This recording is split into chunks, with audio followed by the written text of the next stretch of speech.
Well, this is a video that's long been overdue. Guys, I want to tell you that it's been one hell of an amazing year for this channel. When I posted my first video in April, I never would have imagined the level of support, really awesome feedback, and all-around great experience I would have from starting to make these YouTube videos. And as a thank you to each and every single one of you, I want to dedicate this video to all of the great fans of this franchise. I know that we all love Jurassic Park, and it's something that's been a huge part of most of our lives for a long time. And it's important for me to at least take a moment to recognize the impact that the series has had on all of us, as well as the fan base that's grown from such a great brand. I want this video to be a starting point for building a better community for you guys to branch out and grow with. I want everyone to seriously come together and take the time to celebrate this amazing thing we all care so much about. From the paleontology aspect of it, all the way up to the ethical implications that genetic tampering may have on the human race. And of course, admiration for freaking dinosaurs. I want you all to have fun with this one and give each other feedback, because building a network for this series would truly be an epic event of incredible proportions.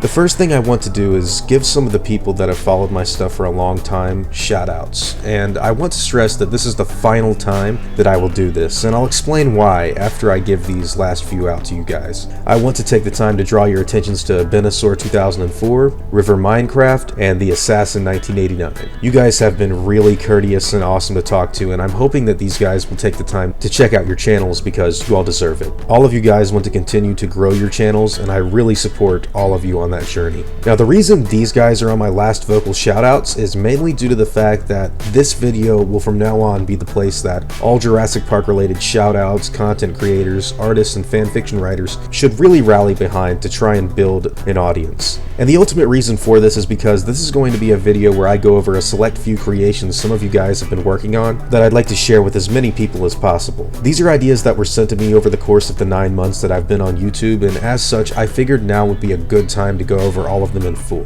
The first one I want to talk about is called The Extinction Level by Arjun Boss. Now, this is a story that Arjun has been working on for a while now that involves fan parts and roles, myself included actually, and its events take place between The Lost World and Jurassic World. Sarah Harding, John Hammond, and Dr. Wu all return for a story that really takes a lot of inspiration from scenes in Michael Crichton's novels. Martin Gutierrez even makes an appearance. The story kicks off with the prion disease from The Lost World being discussed in full, and John Hammond as well as Henry Wu's addressing of this serious matter that may very well cause the second extinction of the dinosaurs on the planet. If you're unaware of Arjun's story as of yet, I want you all to give it a look and have fun, because it's a pretty awesome project he's been working on. You can find episodes in a radio play format on his channel, which will be linked in the description below, along with all of the other stories in this video.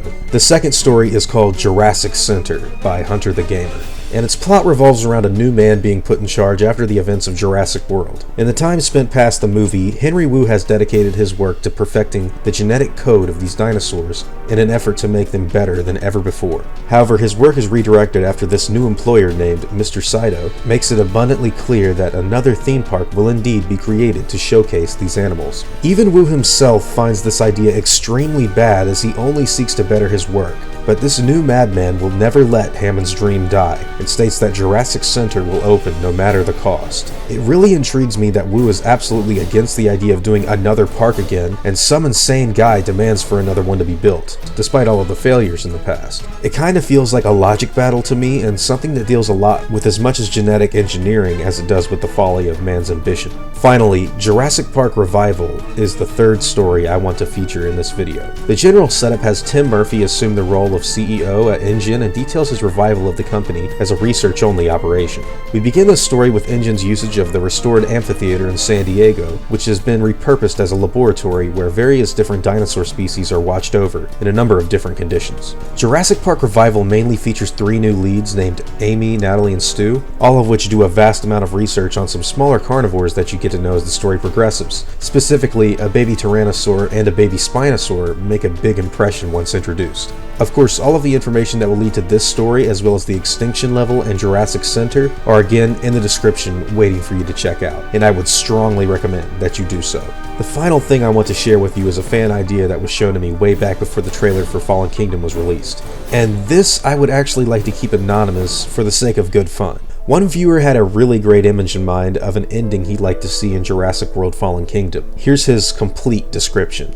Rexy has just finished defeating some enemy dinosaur hybrid, and though victorious, Rexy was badly wounded. Ian Malcolm was also injured in the fight. Perhaps his leg was stepped on, or maybe he was tail whipped. In the distance, Mount Sibo is erupting, and a cloud of ash is swiftly taking over the island. The injured Tyrannosaur falls with a thud next to Ian, too injured to fight anymore. Ian gazes with recognition into Rexy's eyes, gingerly reaching out a hand to stroke Rexy's snout. The dinosaur makes a contented sound, and breathes heavily. Ian stares into the distance and sees the cloud of volcanic ash almost upon them. With his final breath, Ian whispers, "Goodbye, old girl." The ash cloud comes in, covering them, blocking out the sun, and then the screen fades to black. With just these few examples of ideas and continuing stories being told within Jurassic Park circles, I think it's important to note how awesome the fandom is for this brand. Taking inspiration from the novels, comic books, earlier films, and other things like video games and merchandise, the Jurassic Park legacy will always be celebrated within this excellent group of people. Now before I go, I want to thank Twitter user Walrus Lemon for creating the new intro that you all saw at the beginning of the video. This was a total surprise to me, as it wasn't something I asked about or was even aware of being made, and when I finally opened the message containing their work, oh man, I thought it was really awesome. It really does mean a lot to have this created just because you enjoy watching my videos, dude, and I seriously can't thank you enough for it. It's extremely fun putting together all of the stuff that you all see on the channel, and I'm just happy that I have other Jurassic Park nuts to talk about this stuff with. Again, I want to thank each and every one of you. It really does mean a lot. Now, I've got a lot of new content coming up in the future, guys, and a special collaboration between myself and Dangerville is going to be released on their channel as well. In the video, we go over a lot of the CGI used in the previous Jurassic Park films, as well as the trailer for Jurassic World Fallen Kingdom. Be sure to check those guys out and have fun with the discussion we go over. Alright, I'll see you all in the next video. As always, guys, take it easy.